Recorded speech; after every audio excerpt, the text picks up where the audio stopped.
क्या आप भी सोचते हैं कि पवन सिंह चुनाव लड़कर गलत किए हैं? अगर पवन सिंह हार जाते हैं तो इनका स्टारडम कम होगा, आर्थिक नुकसान होगा, इनका फॉलोअर घटेगा, इनका ब्रांड वैल्यू कम होगा। तब आप धृतराष्ट्र हैं जिसे अपने पुत्र मोह के आगे कुछ दिखता ही नहीं है, क्योंकि पवन सिंह अगर जीतते हैं तो सोने पर सुहागा होगा, अगर हार जाते हैं तब भी योद्धा कहलाएंगे। और अगर हम ऐसा कहें कि उनकी हार में भी जीत है तो यह अतिशयोक्ति नहीं होगी। आइए इस बात को समझते हैं कि पवन सिंह का हार में भी जीत कैसे है। आप तमाम लोग जानते हैं कि आसनसोल से पवन सिंह को बीजेपी की ओर से टिकट मिला था, जिसे पवन सिंह ने लौटा दिया। लेकिन अंदर की बात यह है कि पवन सिंह को यह टिकट लौटाने पर विवश किया गया। सीधी तौर पर कह सकते हैं कि पवन सिंह से टिकट छीन ली गई, क्योंकि पूर्व में पवन सिंह के कुछ गाने ऐसे थे जिसे किसी ने षड्यंत्र के तहत प्रचारित किया और पार्टी को लगा कि इससे पार्टी की छवि को नुकसान होगा। अंदर खाने का रिपोर्ट यह है कि पवन सिंह के अपने ने ही विश्वासघात किया,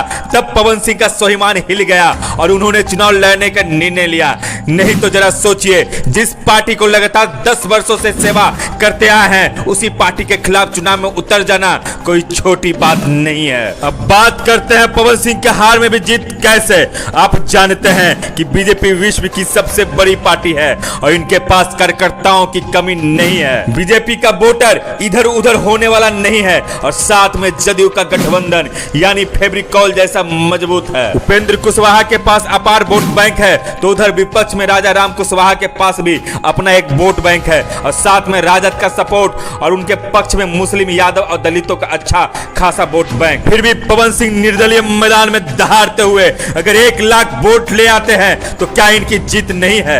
एक तरफ उपेंद्र कुशवाहा के पक्ष में पूरा सिस्टम लगा हुआ है, बड़े बड़े संगठन जैसे आरएसएस, विश्व हिंदू परिषद, बजरंग दल, भाजपा, जदयू इनके लिए खड़ा है। और इतना ही नहीं, राजपूतों के बड़े बड़े नेता भी पवन सिंह को हराने के लिए रैलियां किए, काराकाट लोकसभा में घूमे। दूसरी तरफ पवन सिंह अकेले पूरे काराकाट में जनता के बीच में जाकर अच्छा खासा मत पाते हैं, तो क्या यह पवन सिंह का जीत नहीं है? अगर काराकाट में नरेंद्र मोदी, राजनाथ सिंह, जेपी नड्डा, अमित शाह, नीतीश कुमार और तमाम बिहार के छोटे बड़े नेताओं के सभा करने के बावजूद जीत जाते हैं या जीत के करीब आ जाते हैं, तो क्या यह पवन सिंह के स्वाभिमान का जीत नहीं है?